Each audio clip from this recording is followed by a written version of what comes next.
still just loading. Okay.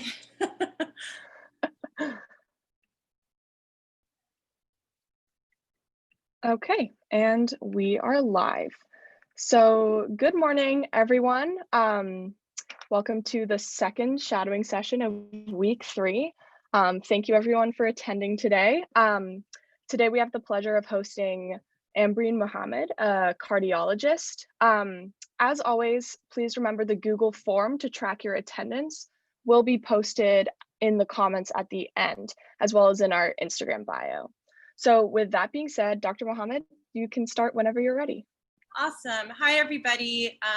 I hear there's a lot of you joining, so I'm super excited about this. As I was introduced, my name is Ambreen Mohamed. I am a non-invasive cardiologist. I have some training in advanced imaging as well, specifically cardiac MR. And I graduated fellowship a little over a year ago. Currently, I'm practicing in Philadelphia, Pennsylvania. And I'm actually going to be pursuing further advanced imaging training next year in San Diego, which I'm excited about. Just a brief history about me, just because I know a lot of you guys are, high school students or pre-med students or med students, and it's always nice to be able to hear about everybody's journeys. So I originally grew up in Southern California. I went to UC Irvine for undergrad, and then I actually went to a Caribbean med school, Ross University, in Dominica in the West Indies, which was a very interesting experience, but I had a great time. And then I did my rotations all over in the US, mainly in Miami. I did some rotations in New York and then also back in California. I started off my residency in internal medicine in New York. And then I actually transferred programs after my first year in a bigger university program in Connecticut, University of Connecticut. I graduated after internal medicine residency. I chose to do a imaging fellowship in cardiac MR with some research, just so I can get a little bit more behind my belt before I started fellowship. And then I eventually matched into cardiology fellowship in Philly, and I've been here for about 4 years now, and I love it. And just to anybody out there who wants to pursue cardiology, any kind of specialty, any type of residency, just know, with my case and with a lot of my other colleagues, everybody has their story, everybody has their journey. Just because we're here now doesn't mean that we haven't been in your shoes before. So I really want everybody to know that it's all possible with your hard work and dedication. So I'm happy to be here today. Like I said, I'm going to be presenting a couple cardiology cases, specifically on chest pain. And the reason why I wanted to do this was because, chest pain can come in all shapes and sizes. And, for us as cardiologists, I think a lot of people think that we just hone in on the heart. And I want everybody to know that, chest pain isn't always treated the same. And you'll kind of see what I'm talking about. So I'm going to have 2 different cases, similar scenarios, and let's get started. So the first case, so this is a 60-year-old female. She presents with chest pain and shortness of breath. She recently took a trip on a transcontinental flight pre-COVID and has experienced a 40+ pound weight loss over the past 3 months. So after, we do the HPI, and actually during the time that we are doing the HPI, questions that we try to ask in order to hone in on what's going on would be targeted with our review of systems. So like I'd mentioned, she had weight loss. She was also experiencing some weakness over the past few months prior to coming in. She had some conjunctival pallor in her eye, or in her eyes. Respiratory wise, she was a little bit short of breath, like I had mentioned, as one of her presenting symptoms. And then cardiac wise, she presented with chest pain. Now I will mention here, I didn't go into detail in the HPI. As you can see, it was very brief, but when someone does have complaints like chest pain or shortness of breath, especially the chest pain, you want to be able to talk about the different characteristics of the chest pain. So, some of the questions questions that we would ask. What does a chest pain feel like? You know, is it pressure? Is it sharp? Where is the chest pain located? Is it located in the middle of your chest, like mid-sternal? Is it located on the left side, on the right side? Does a chest pain move anywhere? So, you know, chest pain with radiation could mean something to us. So, you know, if it's located on the left side of your chest, do you feel like it, you know, goes down the left arm? Do you have a tingling sensation in your left arm? Do you feel like your jaw is starting to hurt when you have that pain? Do you feel like it's moving to your neck or to your back? Those could all, you know, signify something. And then how long does a chest pain last? Chest pain that lasts, you know, a few seconds versus chest pain that lasts, you know, over 20 minutes, an hour, you know, sometimes hours, can mean two very different things. And then what can you do in order to relieve the chest pain? So some people will say, you know, I took Tylenol and the chest pain went away, or I took a nitroglycerin tablet, a sublingual tablet, and the chest pain went away, or I took Tylenol and the chest pain, you know, it didn't budge. And then what happens when you have the pain, or what are you doing when you have the pain? So are you going up a flight of stairs and you feel chest pain? Is it when you're resting and you feel the chest pain? Is it something spontaneous? So it can just be triggered by anything. Is it triggered by activity? So these are all ways for us to kind of hone in and understand, you know, the further characteristics about the chest pain that can give us an idea as to where this chest pain could be coming from. And then in terms of the review system, so, you know, I'm sure a lot of you know review system should be very detailed. Just because I'm not detailed here doesn't mean that I wasn't asking, you know, further questions. So that's important to know. And that, you know, usually within the HPI or when I'm doing my review of systems, as I'm doing my note, I'll always mention that, you know, other findings were negative aside from what was reported above. So then further on, very important to ask a medical history, and that's going to help us also, you know, give us characteristics as to, you know, what type of patient we're dealing with. You know, do they have risk factors for heart disease? So diabetes, obesity, hypertension, hyperlipidemia, these are all risk factors that we would consider, you know, in someone with heart disease. Past surgical history, she didn't mention that she had any. Family history is also very, very, very important. So no premature coronary artery disease. What do I mean by this? So, you know, when I'm taking a family history, I want to know what the cardiac history of the family is. Why? Because, and why does premature coronary artery disease matter? Because we know that that's one of the risk factors in patients having coronary disease themselves. So, you know, typically the demographics vary a little bit between males and females, but usually if somebody, you know, is saying mom had a heart attack, you know, at the age of 45, dad had a heart attack at 50, if the age is less than 50 and they're saying that, you know, their parents, their siblings, aunts, uncles, you know, whatever, close relatives have had heart disease, then, you know, that should be a trigger. And it's not only important to mention heart attacks specifically, but sometimes people are not going to understand you know, what a heart attack is necessarily. So other things that you can ask to kind of trigger, you know, whether somebody had coronary disease or premature coronary disease in the family, if somebody died suddenly without a known cause. So I'll say, hey, has there been anyone in the family that died, you know, without a cause, which would indicate sudden death? You know, maybe they had a heart attack in their sleep and they didn't know. And then, you know, other pertinent history in terms of heart disease. So, or other risk factors. So, you know, anyone in the family with hypertension, diabetes, cholesterol issues, stroke, anyone with any arrhythmia. So AFib is always a big one. Did anybody have any, you know, pacemaker placements? Did anybody have congenital heart disease? So was anyone born with anything and then had a repair when they were younger?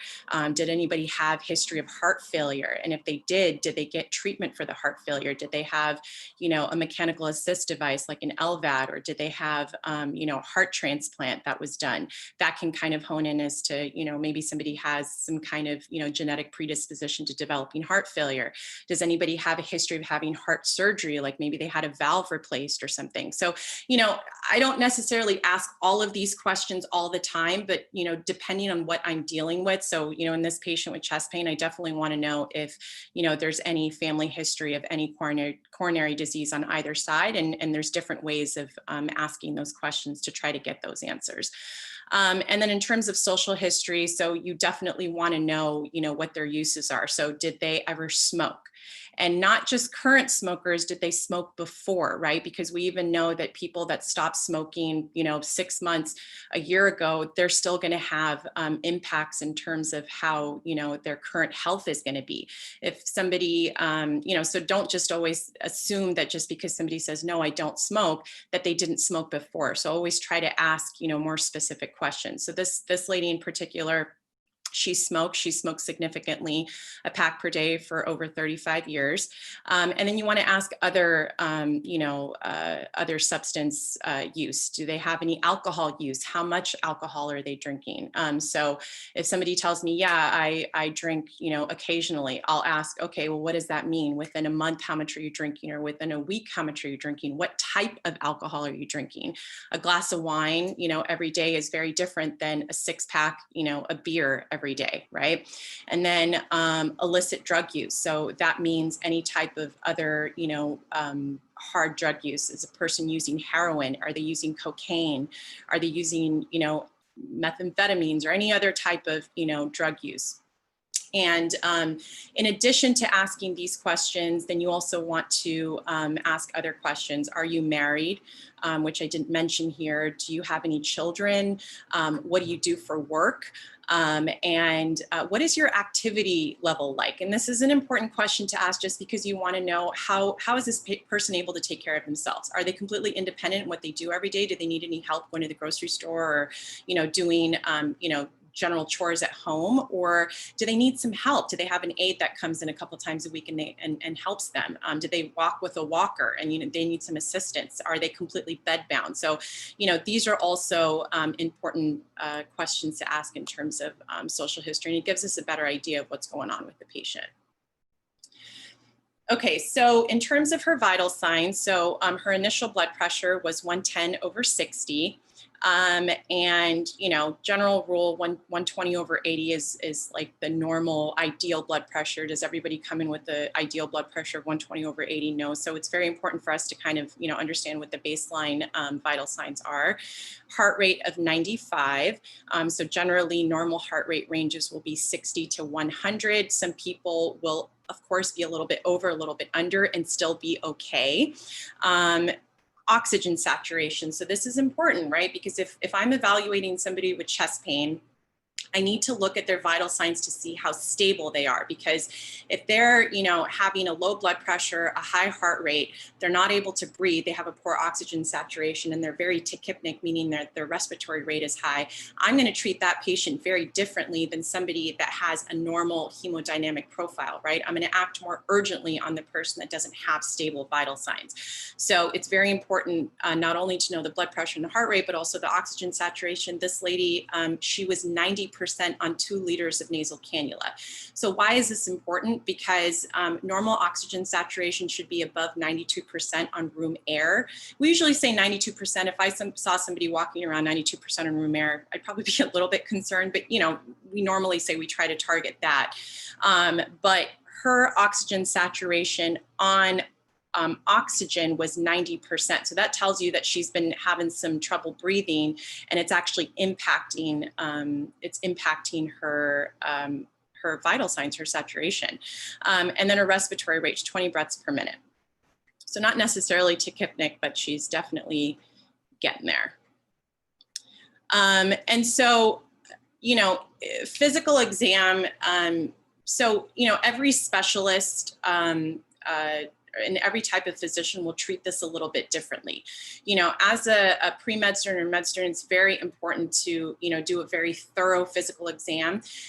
You will realize as you go through your schooling and especially your training, and then when you get to, my position, as an attending, I've done this so much now that I can do a more focused physical exam, and I don't have to examine each and every part. So, for example, I'm not going to do a detailed head and neck and ear, nose, and throat exam because, I don't necessarily need to do that if somebody is coming in with chest pain. So I'll generally assess them first. So it's important to know what they look like, right? Like even if somebody has great hemodynamics, meaning that they have great vital signs, but if they're kind of huffing and puffing in front of you, then that's something that you should definitely note. So their general appearance is very important. So this lady in particular, she looked like she was fairly comfortable. And then, obviously the main exam for me that's super important is going to be the cardiovascular exam. So I listen to the heart sounds with my stethoscope, normal S1, S2, with all of the valves. So that just means everything's opening and closing okay. I don't hear any additional sounds. So I don't hear any murmurs, diastolic or systolic murmurs. I didn't hear any rubs, any gallops, basically any other extra sounds to kind of hone in on maybe something else is going on here in terms of maybe valvular heart disease, maybe pericarditis. Like there's a lot of other things that I can think of if I'm hearing extra sounds. And then within the cardiovascular exam, you're also looking at, if there's any edema going on. So her legs were a little bit swollen and I graded it as a +1 pitting edema. So to me, that means that she has a little bit of volume on board. And I'm not sure from what yet. In terms of a respiratory exam, this is also a very important exam for us. So I noted that she had some decreased breath sounds at the bases. So, this is actually not uncommon, even in patients that are completely healthy. Sometimes people just don't have great aeration at the bases. And that just means that they have a little bit of baseline atelectasis. That's not uncommon, like I said. But if, let's say I tried to, I was listening to her and on one side of her, lung, on the right, I heard very decreased breath sounds, and on the left, I heard, completely normal breath sounds. That would make me think that there's a reason why there's decreased aeration on the right side. Maybe she has a pleural effusion or something like that. And then in addition to that, I didn't hear any wheezing, I didn't hear any rales, or I didn't hear any rhonchi. And then obviously there's other detailed parts of the respiratory exam, which I didn't perform, like I didn't do any percussion or anything like that, because I didn't feel like I needed to. And then in terms of her GI exam, in general, I'm not a GI doctor, and, she wasn't complaining of any specific stomach pain, so I didn't go into detail, but, in general, she was obese, or her stomach was obese. Doesn't mean that it was distended, but it didn't look like it was overtly distended. She didn't have any tenderness, meaning she didn't have any pain when I was palpating her. General listening to her bowel sounds, everything looked like it was doing okay in that respect. In terms of a neurological exam, again, I don't go into a detailed neurological exam with every patient if I don't need to. And to be honest with you, at my level, and especially in my specialty, 99% of us are not going to be doing detailed neurological exams. So just in general, we like to assess, if we see something grossly, like if I see a facial droop, or if I see that, she's having, my patient's having difficulty raising their right arm or their right leg or something like that, then I'll note something, or if they can't hold my hand or grip my hand, I'll note those. But in general, if they look grossly okay, I'll just say that they don't have any gross focal deficits. And in terms of a psych exam, this is always important because you want to be able to note whether they're mentating okay. That's very important, right? So if somebody who's nonverbal and isn't following any, commands at all, that person's not going to be, the same type of alert and oriented as someone who is, walking and talking okay and doesn't have any issues that way. So it's always important to, kind of assess the patient mentally and see if they're with it, and note that. And then also, note what their affect is like. What's their mood like? Do they have a flat affect? Are they, a very happy appearing type of person? Do you feel like they're not communicating with you effectively, and that's kind of, giving you a little bit of difficult time assessing this patient? So those are sometimes good things to note, even for us cardiologists. And then her lab work. So again, I listed some pertinent lab work. Usually I'm not the one that's ordering the labs. So if I'm in the emergency room, like I saw with this lady, and I'm looking at labs that were ordered by somebody else. So sometimes I wouldn't choose to order some of these labs, but I'm just listing to you what I felt was pertinent. So in terms of her blood work, her CBC. Hemoglobin and hematocrit is important to us. So, one of the things that I noted in her review of systems is that she had some conjunctival pallor, and she's been feeling weak, and she's been feeling a little bit short of breath. And now I see in her CBC that her hemoglobin 6.7 and her hematocrit is 20.1. That will signify to me, okay, she's anemic. Why is she anemic? Now, males and females, especially in females, it's not uncommon to see some type of anemia, because there could be different reasons. Maybe if this person has kidney disease, you could see some baseline anemia there, and that might be normal for them because they have anemia of chronic disease.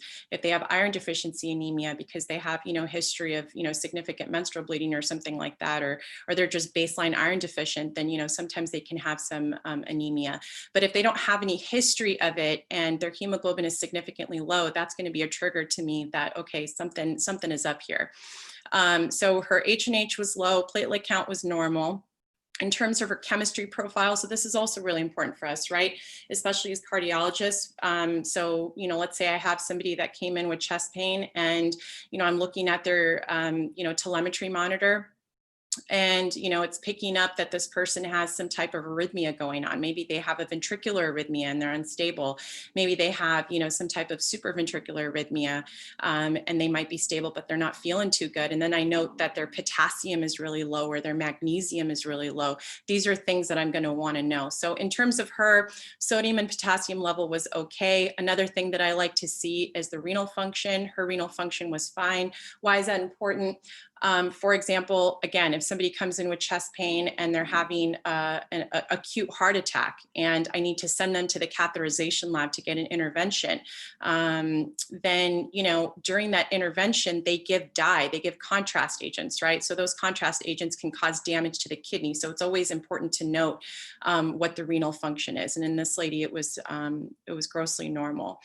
And then the troponin. So the troponin is an enzyme that is located in the heart muscle cells. There's different kinds of troponin, and now there's different types of assays that are available in various labs in the different hospitals. So not all troponin assays in each and every hospital are alike. I will tell you, in this lady in particular, troponin of 0.77 is a little bit elevated. But like I said, not every assay in every lab in all of the hospitals are going to be the same. So troponin of 0.77 here at this hospital versus somewhere else, might mean something different, but this is a little bit elevated. Pro-BNP, so that is also an enzyme that leaks from the muscle wall of the heart anytime it's stretched. This is a little bit elevated. And then her D-dimer level. So this is something that's checked all the time in the emergency room. A lot of times in my personal opinion, I feel like it's unnecessarily checked, but if it is checked and if it's elevated, then we have to do something about it. So in this particular patient, her D-dimer level was very elevated. It was 250. So what are some of your differentials that you think could be going on with this lady that came in with chest pain? So does anyone want to chat anything? Does anyone want to comment on what they think might be going on or what their differentials might be in somebody that came in with chest pain?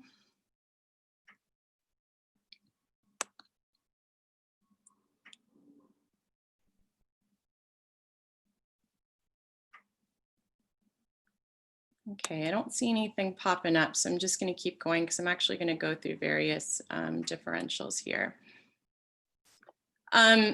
So in terms of chest pain differentials, the reason why I'm asking this is that there are a lot of differentials for chest pain, and not everything is cardiac. So the reason why we're asking all of these questions when we see somebody is to characterize their pain so we can get an idea as to where we think it's coming from.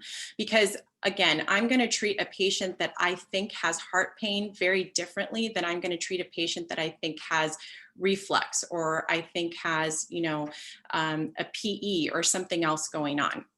And then we further categorize this into life-threatening conditions and common conditions that we encounter. Because if it's a life-threatening condition, that means like a red flag symptom that I'm seeing, or a red flag condition that I'm assessing, again, I'm going to treat that patient very differently than somebody that is stable and can get worked up in a longer period of time.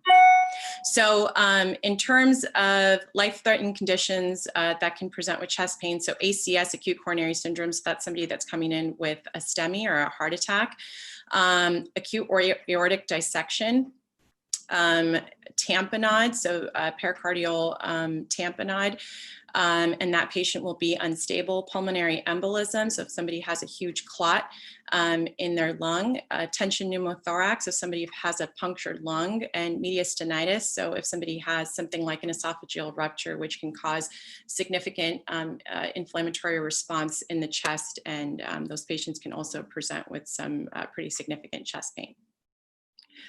And then what are the more common conditions? There's a lot. So again, it's really important when we're assessing a patient to characterize, their type of pain, because it can be due to a lot of different things. And that's why we ask the questions that we ask. So, we can further hone in on what we think is going on. So cardiac wise, heart failure, pericarditis, which is an inflammation of the sac of the heart. So the heart itself sits in a pericardial sac, and sometimes that sac can become inflamed and can cause patients to have symptoms of chest pain. Myocarditis is inflammation of the heart muscle itself. And so, sometimes people can present with pain if they have that type of condition going on. Stable angina. So angina is heart pain. And if someone's having stable angina, that means that maybe every time they're walking up a flight of stairs, they start getting some chest pain. So, that could be very characteristic of angina. So there's definitely, there might be an ischemic process going on, and they'll be having some chest pain with exertion. Valvular heart disease, so aortic stenosis, especially in particular, is very typical of this. If the aortic valve, which is the valve that sits between the left ventricle of the heart and the aorta, if that valve is stenosed, meaning it's very tight, then sometimes, aside from having symptoms of like shortness of breath, patients can also have symptoms of chest pain.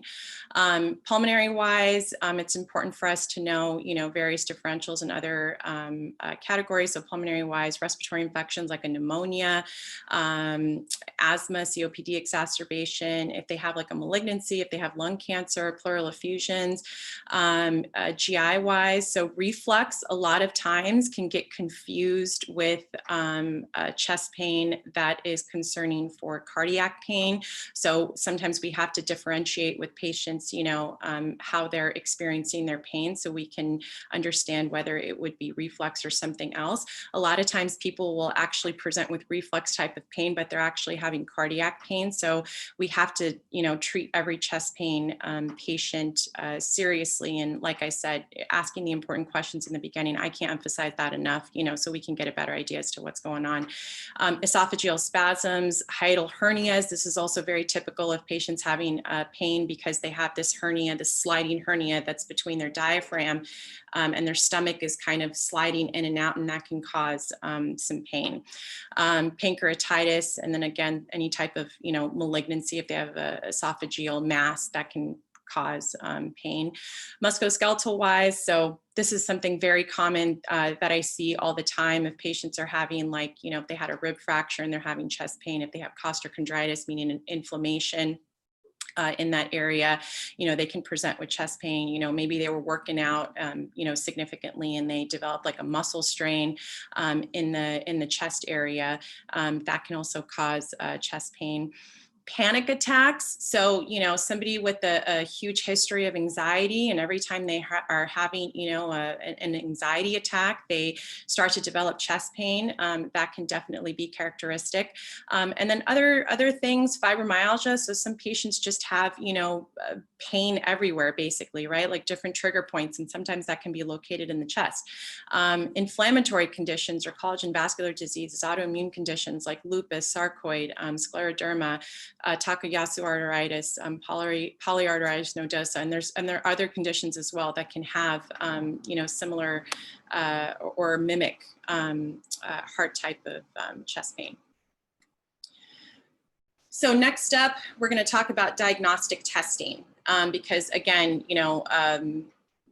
we have to use various things in order for us to get a better idea as to what is going on. So most importantly for cardiologists, an EKG can be a game changer for us, especially if somebody's having, a heart attack, if somebody has a pulmonary embolism, if somebody has, whatever's going on. Sometimes on their EKG, they can have these characteristic signs that really tell us like, okay, their chest pain is likely due to this, and we'll act according to what we see. So in this case, and I don't know if a lot of you are familiar with how to read EKGs, and I'm going to briefly go over that, but this I will say is an abnormal EKG, and I'm going to point out here, I think there's a pointer. So first of all, I'm just going to read the EKG, and then I'm going to go over some of the basics as to how to interpret EKGs by showing you what normal is and how I go about reading them. So the things that are significant to me here, this is a sinus rhythm. The reason why I say that is because I see an upright P wave in lead 2. I see a biphasic P wave here in lead V1. So I just automatically go to these two leads, and I see that it's sinus. The other way that you can tell upright P waves in 2-3 AVF, that's another way to tell. And then you want to look at the rate, and you want to look to see if it's regular or irregular. So, there's different ways of calculating the rate, but basically you can go by the boxes. Each box is going to be 300. So after that, 300, 150, 100, and then 75. So 4 boxes here between each QRS complex. Patient probably has a rate of around 75 beats per minute. Another way is you can actually just count the number of QRS complexes that you see here and then multiply that and then be able to get a heart rate that way. But usually I'll just eyeball and I'll kind of get an idea as to what I think it is. If I see an irregular rhythm, then I'll use just lead 2 in order to calculate. And then, like I said, irregular, because if the patient isn't in a sinus rhythm and I see an irregular rhythm, that will hone me in, and then maybe this is something like atrial fibrillation that I'm dealing with. I like to look at the axis. So if it's left axis or right axis, those can have some significant significance. So here I see negative axis in lead 1 and then positive here in 3 in AVF. So this is right axis deviation. And then, I like to look at the P wave. Again, I like to look at the morphology of the P wave, what it looks like. I like to look at V1. I like to see if it's biphasic, and then if it is biphasic, then that and the positive and negative components of the P wave are pretty equal. That will tell me that there's no significant enlargement of the right atria or left atria, but I'm sorry, right atrium or left atrium. But let's say here in V1, if I see a significantly negative P wave, then that would indicate to me that maybe this person has some left atrial enlargement. For example, not in this patient. If anything, it looks like she probably has some right atrial enlargement because this is significantly positive.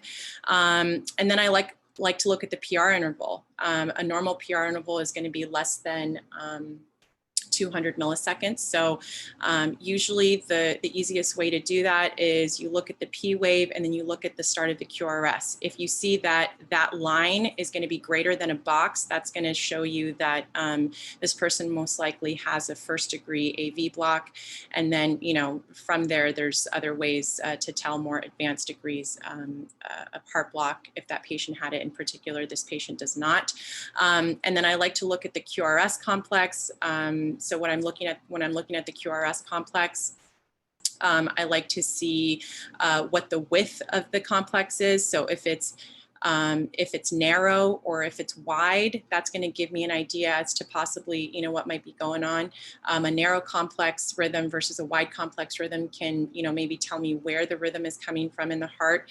It can also tell me if there possibly might be a bundle branch that's going on. So in this patient in particular, she has a right bundle branch. Why is that? Because she has this kind of broad, tall R wave here in V1, and then in V5 and V6, you kind of see this slurred, deep, wide S wave here. You can also see it in 1 in ABL, which shows you that she has a characteristic right bundle branch block. And then we also like to look at the ST segment. And, you know, let's say someone comes in with chest pain and they have, you know, significant ST elevation, meaning that their ST segment is elevated, then that might signify that somebody's having an acute heart attack. So we like to look at the different leads. So like, you know, if someone's having ST elevation in V1, V2, and V3, and that might signify that this person has a huge blockage in their left anterior descending artery, for example. So looking at the ST segment is very important. And then looking at the T wave. Are the T waves, you know, nice and normal? Are they inverted? Are they peaked? Are they broad or widened? So again, these can signify certain clues as to what could be going on in the patient. I will say though, with, you know, if somebody has a bundle branch block, it's not uncommon for us to see some changes in the T wave just because of the bundle branch block. And then also commenting on ST segment elevation and depression will always be a little bit different in somebody with bundle branch blocks, especially left bundle branch block, because the interpretation will change. And a question that I got here, how long does it typically take a cardiologist or ER physician to analyze and figure out something from an EKG? You know, that depends. It's, you know, obviously when it comes to, you know, people that have been practicing, so by the time that you become an attending like myself, you know, any type of attending ER physician, internist, cardiologist, whatever the case might be, and you're so used to looking at EKGs, you know, for years, basically every day, you start to notice different patterns. So, you know, maybe in medical school and early on in my training, when I was like an intern or a second year resident, it took me a lot longer to really interpret, you know, EKGs. But as I went along in my training and now that I'm an attending, you know, if I take a look at an EKG and probably within less than a minute can, you know, figure out what's going on. That being said, not all EKGs are alike. So, you know, a lot of times patients have very complex rhythms, and, you know, even me as myself, a cardiologist, I don't specialize in heart rhythms. That's a separate subspecialty called electrophysiology. And if you think about it, they have to do 2 additional years after cardiology fellowship to train in that. So, you know, some heart rhythms can be very complex, and sometimes I need help of my electrophysiology colleagues to help me interpret rhythms. So typically, if it's something pretty straightforward, probably less than a minute, but sometimes it takes us a little bit of time to analyze. It could be a few minutes, and then sometimes I'm going to need some help from my EP colleagues if I really am having some difficulty. And so like I had mentioned, you know, understanding the basic interpretation of how an electrocardiogram is really interpreted is really important. So, you know, the way that I like to do it, I almost, you know, when I teach students or residents and even some fellows, you know, I really tell them that it's kind of like you're reading a sentence or, you know, reading a story. You want to start with analyzing basic things, and then you kind of want to move from the P wave all the way down to the T wave. And if you develop this kind of practice and you do it over and over again, over time, you're going to start to pick up on things a lot more easily, and you won't miss things easily, rather than kind of just jumping, from this lead to that lead. You should kind of look at things, from a characteristic fashion, and do it over and over again, so you develop some consistency. So I'm going to kind of run home with this again. Initially, we like to look at the rate, the rhythm, and the access. That is usually number one. Number two, I like to see if the patient is in sinus rhythm or not. Number three, then I start to go from left to right. So I look at the P wave. Like I said, I look at the morphology of the P wave, whether it's biphasic, whether it's grossly positive or negative, whether it's peaked or not peaked, whether it has a notch. This can also, this tells me a lot of what might be going on in the atria. Then I look at the PR interval. And like I had mentioned, a normal PR interval is going to be less than 200 milliseconds. So if someone's PR interval is grossly prolonged, if they have a grossly prolonged PR interval, but they start having dropped complexes, QRS complexes, that can indicate that somebody's having a block, going on, like an advanced degree heart block.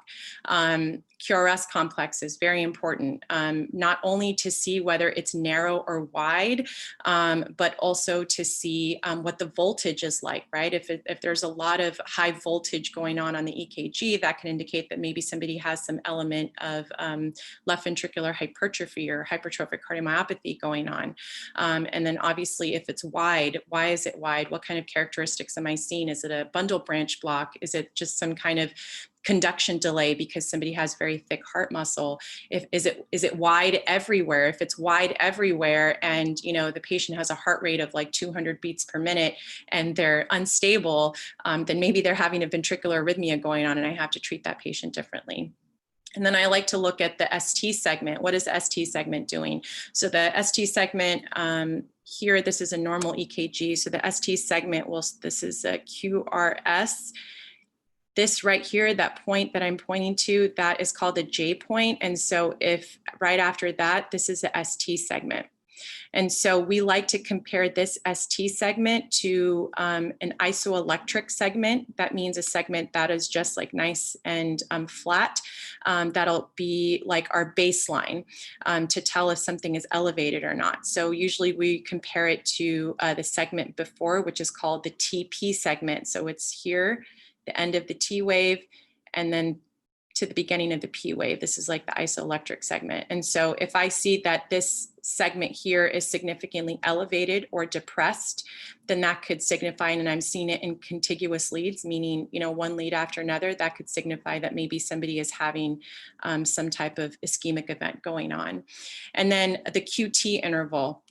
So, patients can be born with like long QT syndrome, and they can have arrhythmias, or they can, have syncopal events or whatever, or they can have acquired long QT, acquired QT prolongation, meaning that, there's so many drugs that patients can be given that can actually prolong their QT interval. So how do we interpret that? So, we look at the Q wave here. So I'm just trying to find a Q wave for you guys, and I really can't because this patient doesn't have any Q waves because it's normal. But let's say that I was looking at lead 5 here. And so I would look at the Q wave, which is going to be the first component of the QRS complex. And then you're going to go all the way to the end of the T wave. So normally the easiest way to look at this is find a Q wave that falls right on one of these big red lines, and then see if it goes longer than 2 boxes. Okay, so if it goes long, because each box is about 200 milliseconds. So if it's going to go longer than 2 boxes, that could possibly indicate that this patient has some type of QT prolongation. Okay, that's like the quick and dirty method. QT intervals. QT intervals in males and females do differ. So what's normal in a male is going to be different than what's normal in a female. Typically in males, 400 milliseconds or less is considered normal, and in females, it's a little bit more, for 440 milliseconds or less. That being said, even if somebody's QT interval in a female is like 460 or 470, doesn't necessarily mean that I'm concerned that this patient has, QT prolongation and something's going to happen in the patient, but I will make a note of it. Also important to understand that QT interval can change based on the rate of based on the heart rate. So if the heart rate is really slow, the QT interval can actually be a lot more prolonged just because the heart rate is slow.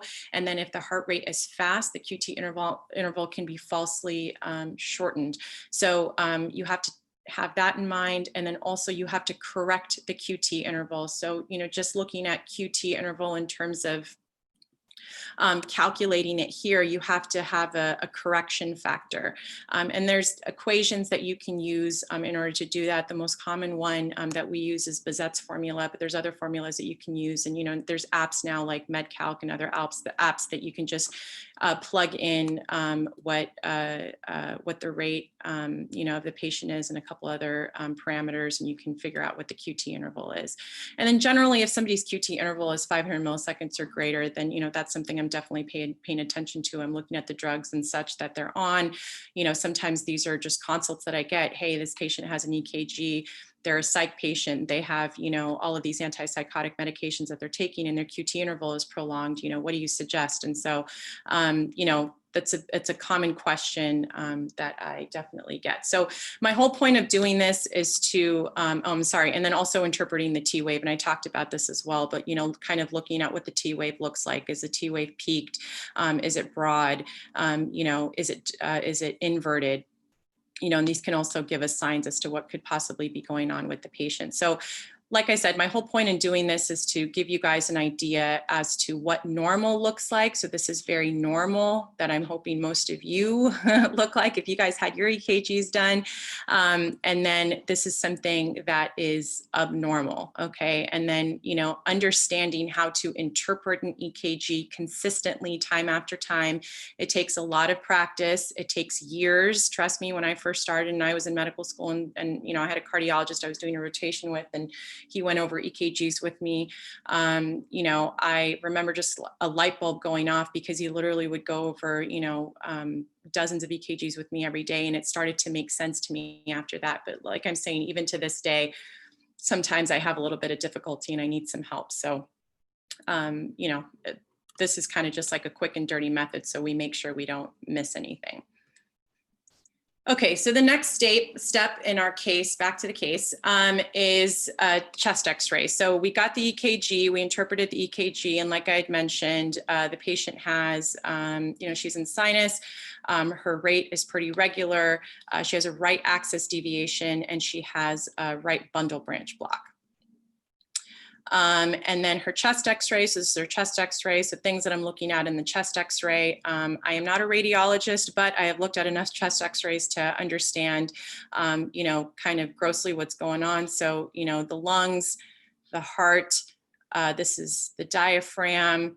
I'm not usually looking at the bony structures, but, what I want to look to see is, if the heart is enlarged. So if I start seeing that a portion of the heart is going this way, all the way to the right side of the chest, and, it's kind of ballooning out this way, then that might indicate that maybe this person has some type of cardiomyopathy, right? Their heart is enlarged and it's been, like that for a long time.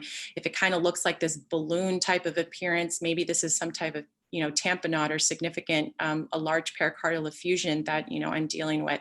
If I see notching here, so you actually see a little bit of notching here, that could signify that maybe the pulmonary artery pressures are a little bit elevated. Okay. If I start seeing that there's like all of these, lines here that are extending outwards, right? And it starts to look kind of fluffy all over, that could signify that maybe this person has some pulmonary edema. There's interstitial edema going on, and you can actually see those curly B lines. I don't know if you guys remember that, from med school, if you guys are in med school or, even pre-meds, that could indicate that this person has some fluid on board in their lungs. these are the costophrenic angles. So if this is blunted, meaning that if I see this and I don't see like a sharp angle here on the right or on the left, that could indicate, you know, and I kind of see like a whitish, you know, which will look like this, and it's just all blunted, like I can't see the clear angle here, then that could indicate that maybe this person has some effusion, pleural effusion, right?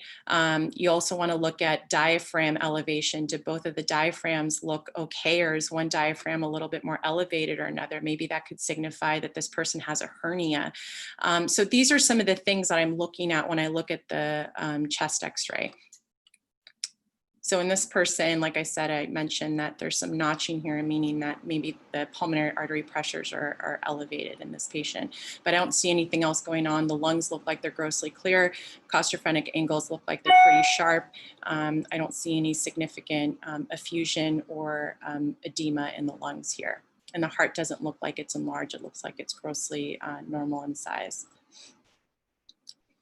And this is the CAT scan. So I'm not, again, I'm not a radiologist, not an expert. However, you know, there's basic things that I should be able to pick up on a CAT scan in context of my patient. So, you know, my patient came in with chest pain and shortness of breath. She was a little bit hypoxic, even on 2 liters nasal cannula, right? So that's cluing me in on something. Otherwise, her blood pressure was okay. Her heart rate was okay. She was a little bit, respiratory rate was a little bit like the higher limit of normal. She was anemic on her labs. Her troponin was mildly elevated, which should clue me into something. Her D-dimer level was very elevated, okay? And now I took a look at her EKG. I saw evidence of a right bundle branch block. The other thing that I saw that I failed to mention is another characteristic sign, probably giving it away now, but I see a S wave in lead 1, and then in lead 3, I see a Q wave, and I see a T wave inversion, okay? And then I also, like I said, see right axis deviation, so negative here in lead 1, positive in 3 in AVF. And I see a wide QRS complex with the characteristic of it being a right bundle branch block.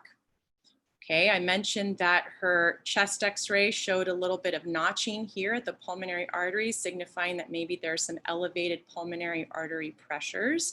And then I took a look at her CAT scan, and her CAT scan showed that her lungs here were grossly clear, right? I don't see any significant effusion. There's no consolidation that I see. This is a vertebrae. This is going to be your bronchus, so your right bronchus and your left bronchus, sorry guys. This is gonna be your aorta, right? Both here, ascending, descending aorta. And then here, you see the pulmonary artery bifurcation, okay? And this that you see here that I'm pointing to with the pointer, this kind of like grayish linear substance here, that's not normal. If you see anything like that in a artery, that could signify that there is a blood clot, okay? And a blood clot of this significance at the main pulmonary artery that's branching into the left and the right, okay, could signify that this patient may have a blood clot in their lung, okay? And kind of piecing everything together, I'm going to be asking you guys what you think might be going on with this patient. All right, now, the bread and butter of cardiologists is not only an EKG, but it is also an echocardiogram, okay? So an echocardiogram is an ultrasound of the heart, and in patients, especially heart patients that are coming in with complaints of chest pain and shortness of breath, I'm going to want to know, I'm going to want to get more information on this patient. And so I'm going to want to take a look at their heart. And so I can do that by doing an echocardiogram. So briefly going over, I still have another case to go after this. So I'm hoping that I'm probably gonna go a little bit over time. So looking at this, so what we see here is, this is a parasternal long axis. This is the left ventricle, left atrium.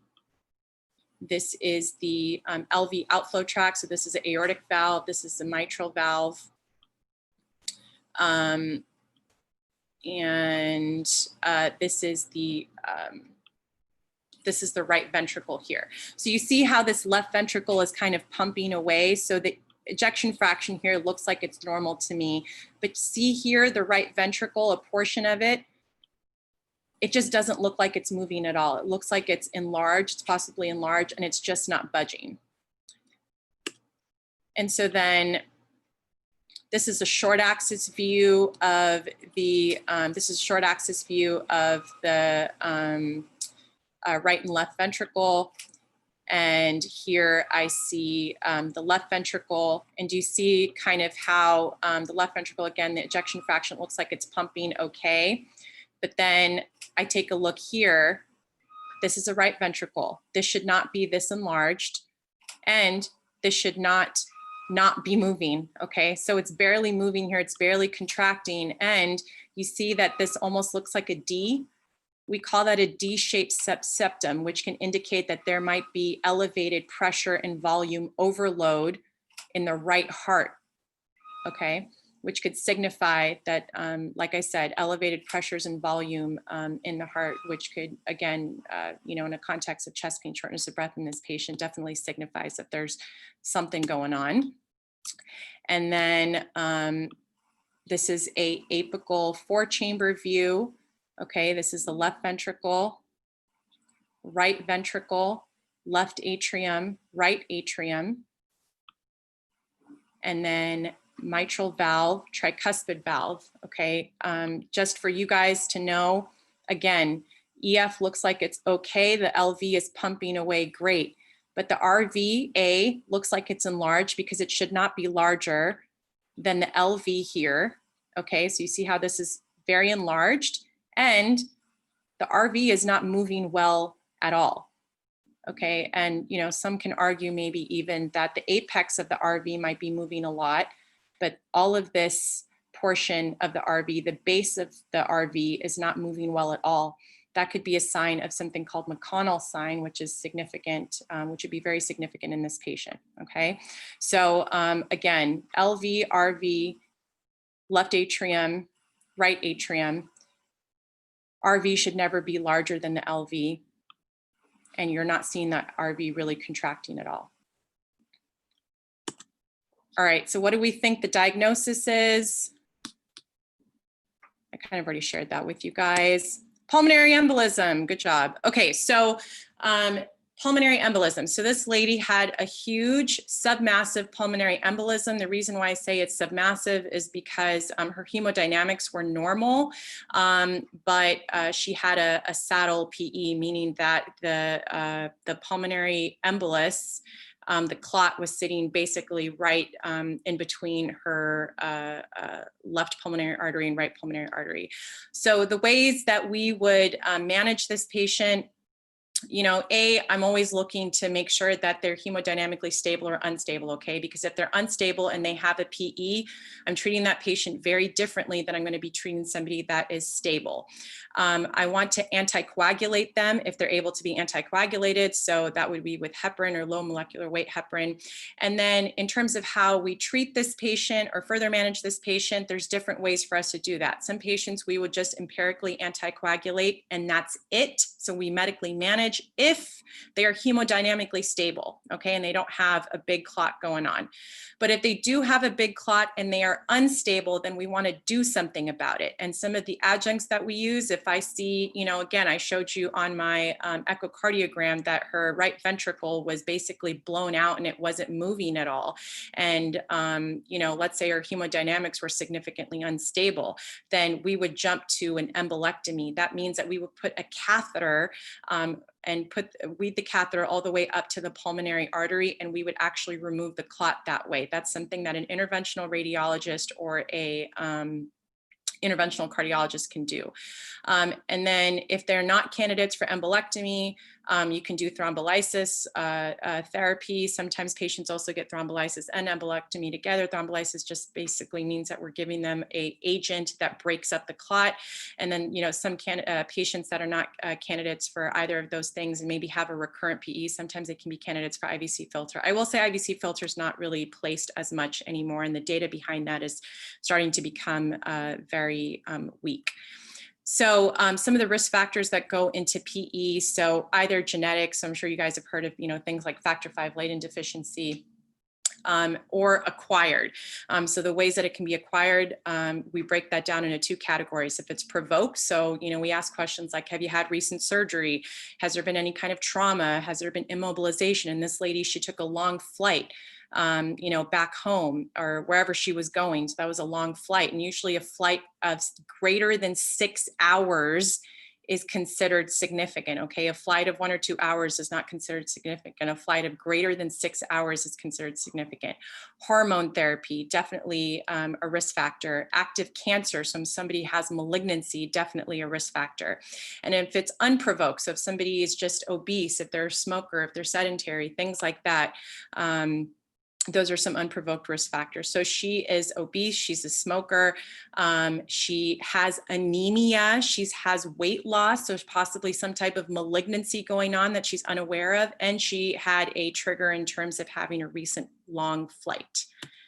So how did our patient do? She was, like I said, found to have a submassive saddle PE. She remained hemodynamically stable. We started her on anticoagulation. However, given the fact that she had all of this stuff going on, worrisome for malignancy, her RV looked very, very bad. She had a submassive saddle PE, so a huge clot there. These patients, even if they're hemodynamically stable, can eventually not do well. So further treatment options were discussed with her, and she actually ended up getting a embolectomy. So this is actually the embolus that was removed from her. This is the actual patient, and this was the embolus that was removed from her. So this is the interventional cardiologist's hand. So just look at how much clot they were able to remove. And then as far as I know, prognosis-wise, she ended up doing okay, and she's getting a cancer workup now. So quickly, I'm going to try to zoom through this next one. So this is another case. So this is a 60-year-old female. She presented with chest pain and shortness of breath, similar to our previous patient. She was doing some housework when she noted a chest heaviness located mid-sternally associated with nausea, diaphoresis, and difficulty catching her breath. These are all triggers, okay, trigger symptoms associated with their chest pain. And then the pain radiated to her jaw, and it lasted for over an hour. Again, triggers. She called EMS and was brought to the ED for further evaluation. She further stated she had noted a decrease in her exercise tolerance over the past 6 months. Okay, so that means that she has not been able to do the same amount of activity that she normally was able to do. So that's an important thing to ask.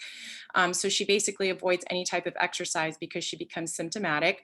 She has never seen a heart doctor before in the past and has never undergone cardiac testing. I always ask this question for patients when I see them, because sometimes they tell me they don't have any medical history at all, but then when I ask them if they've ever seen a heart doctor or if they've ever undergone any cardiac testing, they start to, say all of this stuff. Oh yeah, I saw a cardiologist 6 months ago or 5 years ago for this, this, and this, and I had this test done. So, there's different ways of asking patients questions in order to get the information that you need.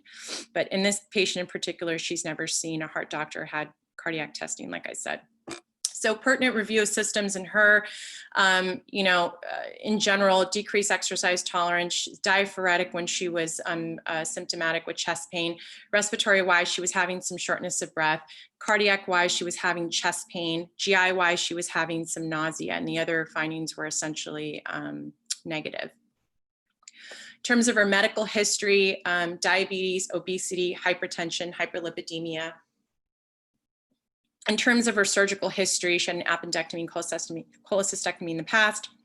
Family history, this is important. So she has premature coronary artery disease in her family. Her mom passed away from an MI at 45. Her father has diabetes, and her brother had an MI at 39. Okay, so those are very, very important. in the context of this patient. Again, look at her medical history: diabetes, obesity, hypertension, hyperlipidemia, all risk factors for cardiac disease.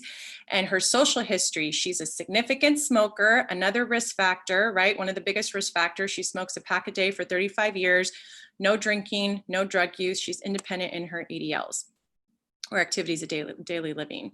Her vital signs, briefly going over: blood pressure, stable; heart rate, stable. She also was not saturating well on room air. She was hypoxic on room air, 90%, hypoxic on even 2 liters of nasal cannula, so 90%. And then her respiratory rate was 20 breaths per minute. So in terms of her physical exam, she looked somewhat comfortable, maybe a little bit mildly uncomfortable. She was in some chest pain when we saw her. Cardiac exam was grossly normal heart sounds, didn't hear any other extra heart sounds. Her extremities looked like they were okay, no swelling. And then also very important to check the perfusion. Does she feel warm? Does she feel cold? What's the capillary refill look like in her hands and in her toes? This is all important in terms of blood perfusion, right? Because if I'm thinking somebody has shock, cardiogenic shock from a heart attack, I'm going to treat that patient very differently than somebody that does not, okay? I'm going to act a lot more quickly. Respiratory wise, again, some decreased breath sounds at the bases, but other than that, no significant findings there. GI wise, really nothing. And then neuro and psych wise, all grossly normal.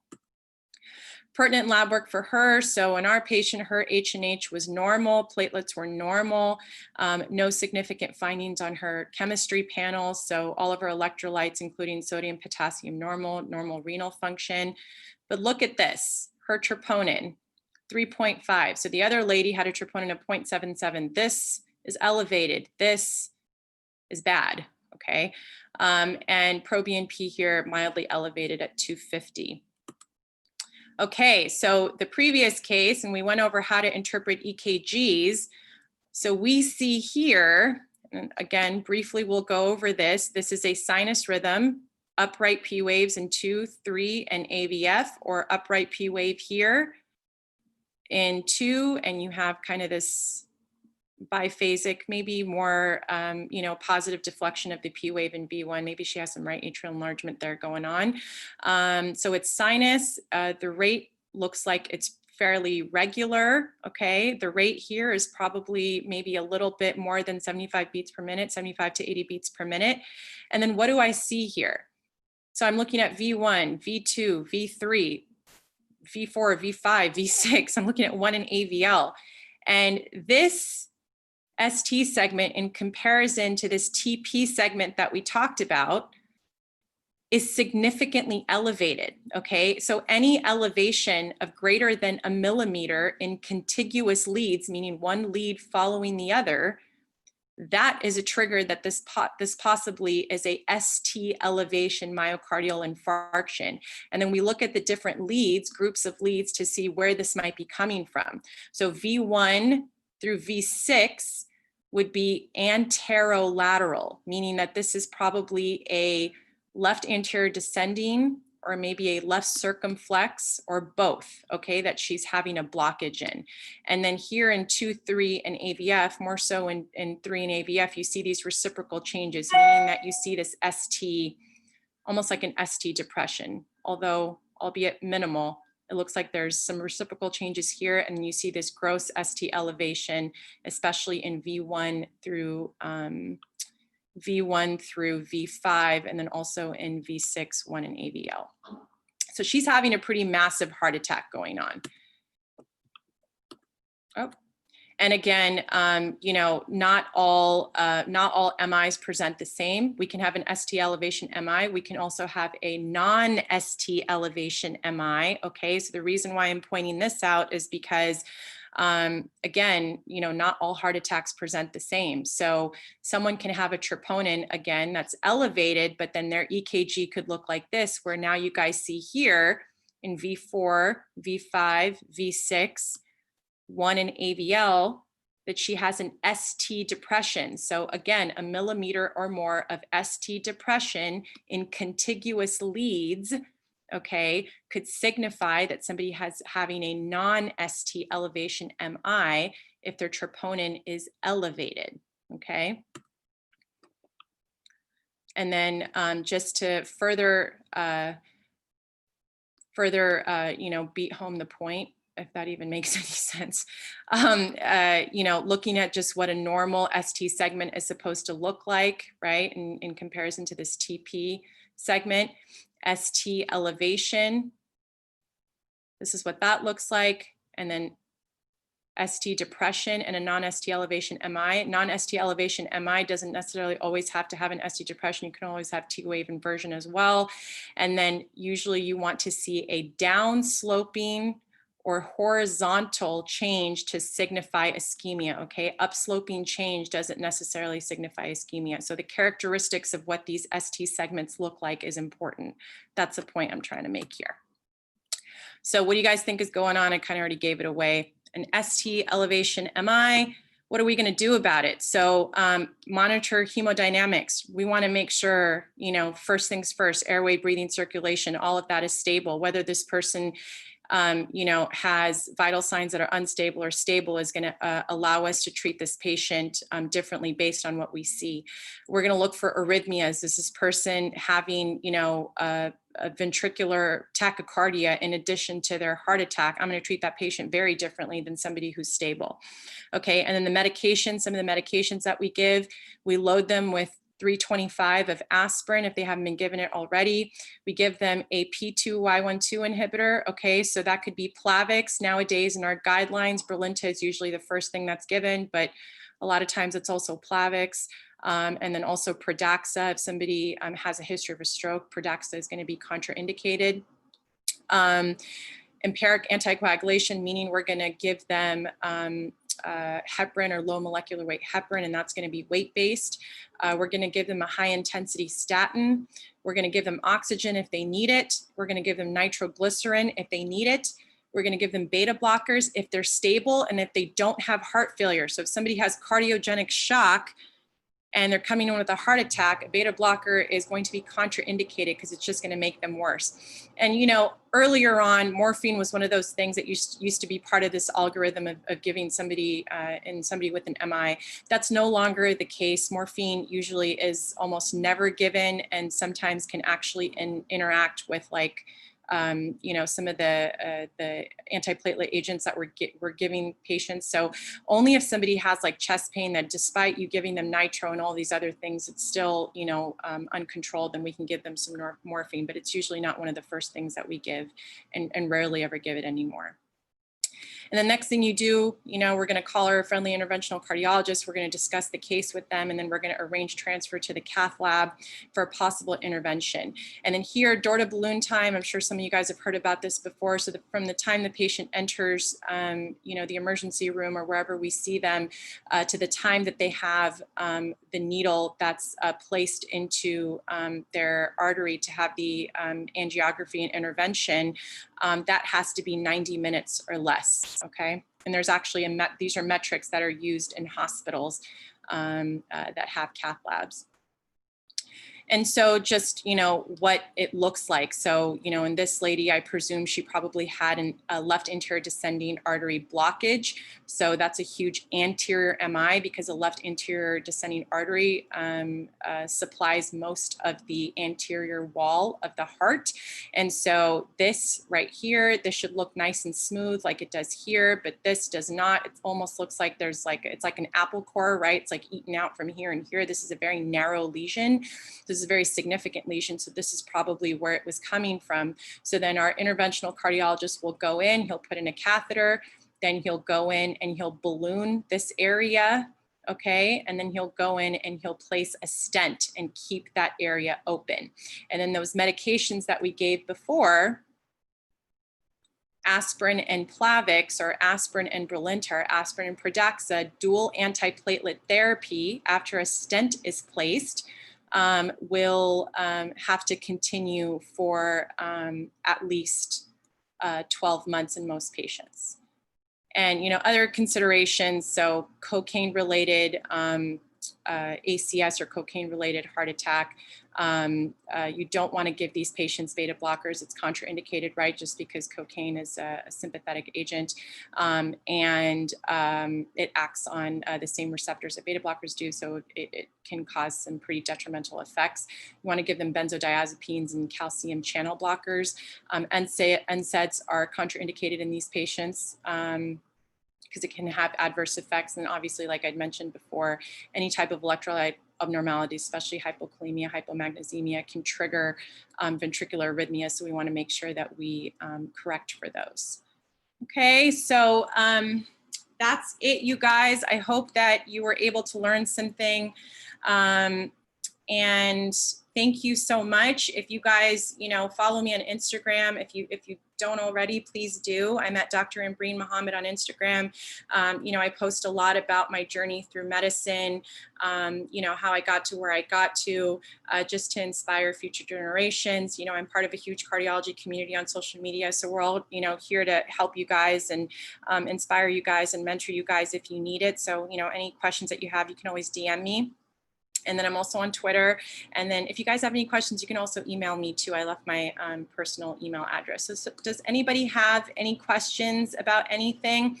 My whole premise of this really was just to go over how chest pain can present in various ways, right? So, the two patients had very similar presentations in terms of, having complaints of chest pain and shortness of breath. But you see that, at the end, these two patients had very different diagnosis and were treated very differently based on how we assess the patient, with our vitals, our labs, our, diagnostics, and we came to two very different conclusions. So just remember that all chest pain is not treated alike.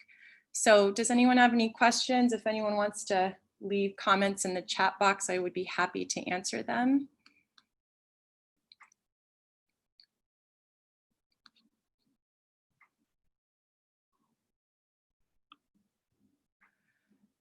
So one of the questions is, what made me choose cardiology? So, it's a few things. I always knew that I wanted to be a physician, but not necessarily a cardiologist since I was young. My dad had a lot of heart issues in terms of, he had a stent placed, he had a pacemaker, and he had high blood pressure issues as I was growing up. So I definitely, wanted to do something where I would be able to understand what he was going through more. And then in medical school, I had some really great mentors. So when I was a third-year med student, I did an elective in cardiology, and I had a cardiologist that would sit with me every day, and read all the EKGs that he had to for the day with me for 30 days, day after day. And so I think I'd mentioned that before, but EKGs is something that's very difficult for a lot of people to understand, but he took the time to go over those with me. And I just remember like a light bulb clicking, and I was like, wow, this is actually super interesting. I understand this better. And then, further on, when I did my internal medicine rotation in medical school, we were rotating with an interventional cardiologist for some reason, and he took us to the cath lab, and I got to see this super cool case, and I just remember thinking like, I want to do this, like I want to be a part of this field in some way. So ever since then, I've just kind of had this fire burning inside me to do cardiology, and I haven't stopped since. And I'm so thankful and grateful that I'm able to be here today practicing what I love. So another question, how many subspecialties of cardiology are there? And wait, how many subspecialties are there in cardiology, and in the specialty that you are in, are you always collaborating with other specialties? So there's many subspecialties in cardiology.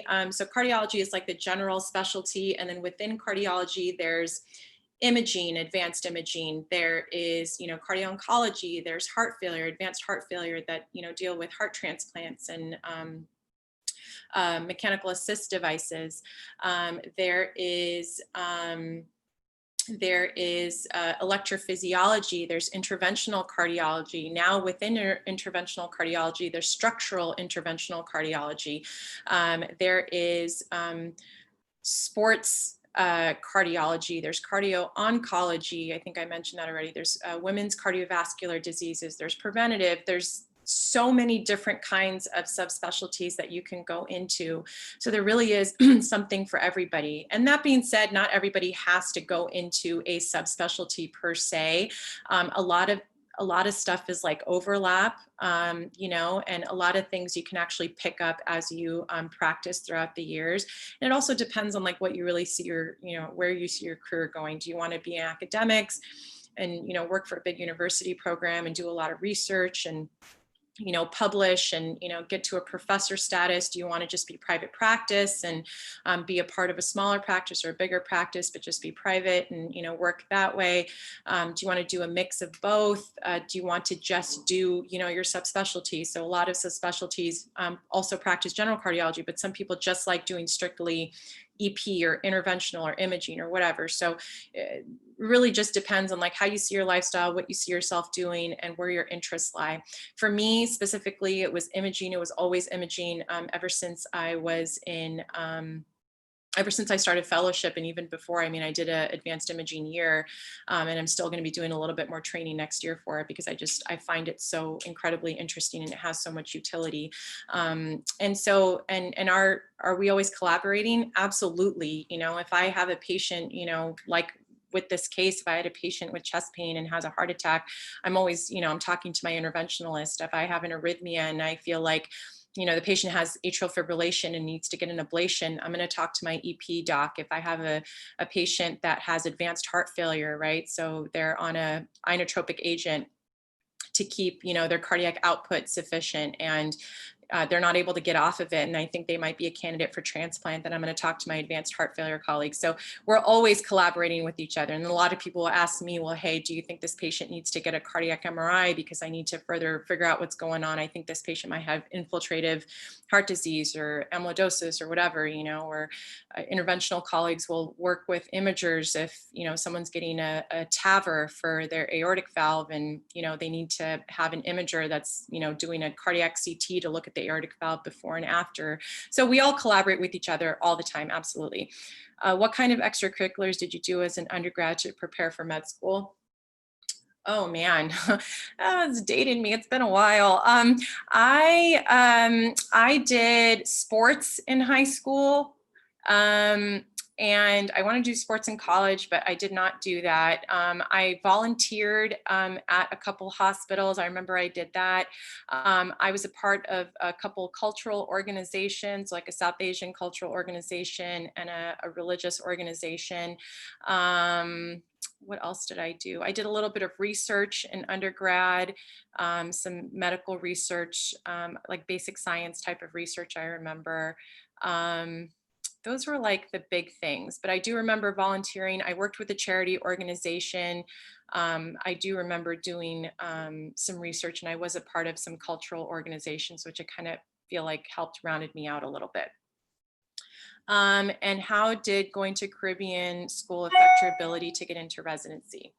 I mean, to be honest with you, you know, it's difficult. I don't really recommend, you know, going through the process. Would I recommend other people to go to the Caribbean if they don't need to? No, I wouldn't. I would actually recommend for you to go to US med school, because, you know, that's always the more straightforward path into being able to get into residency and, you know, fellowship, because that school name will stay with you for the rest of your career, even if you know, don't want it to. It becomes easier, you know, later on, but especially getting into residency, it's difficult. So I felt like I had to work 10 times harder than my colleagues that, you know, went to school in the US, you know, because even though our schools were recognized in the United States, and we did half of our schooling in the United States in terms of doing our rotations there, you know, it still was hard, and I still wasn't considered the same level as my US med student colleagues. So it was a little bit more difficult, you know, but I was able to make it through, but I had to work really, really hard. I had to get really good scores, you know, good step scores. I had to participate in some research. I had to make some good connections. I had to have great mentorship, and I had to have a really clear path as to, you know, where I wanted to go and what I wanted to do. But it is possible. And what are your typical hours of work? So, It varies. So right now I'm doing actually something called locums, which is I'm working with a company that outsources me to, you know, a hospital that needs to fill a need because they have a cardiologist that's out, or, you know, they're trying to hire someone, and, you know, there's a temporary need that they need to fill. And so the reason why I did that is because I wanted some flexibility in my schedule. I wanted to be able to I wanted some flexibility in my schedule, and I wanted to be able to kind of get my feet wet and get a feel for what I like. So, you know, my hours vary day to day, and I do a mix of both outpatient and inpatient. So, you know, usually I'm in the hospital by like 8 or 8:30, anywhere between 8 or 9. If I'm not on a clinic day, I have a physician assistant that I'm so thankful for that I round with, or, you know, a couple residents that are on the cardiology service that pre-round and do you know, see all the patients for me ahead of time.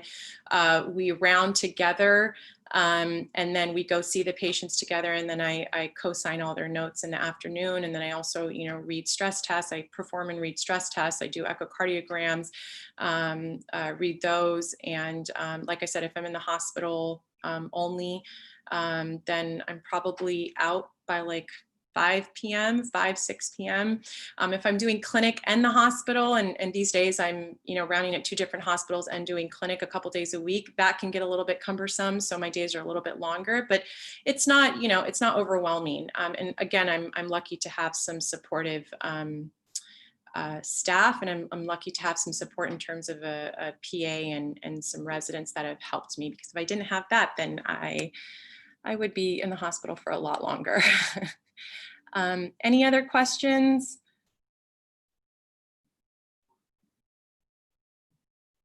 All right, guys. Well, I hope that you were able to learn something. I know that this went over time, but I really hope that you were able to learn something and kind of get a feel as to you know, what it's like for a cardiologist to see patients, and how we evaluate patients, you know, with the same diagnosis, but same, you know, presenting symptom, but, you know, can have a different diagnosis, you know, from there. So I hope you guys learned something, and good luck on all of your journeys. And like I said, any questions, you can always, you know, contact me on these various social media platforms, or you can email me. Good luck with everything, and thank you again. Thank you so much, Dr. Mohamed. That was such a wonderful presentation. I know everyone learned so much. That was so informative.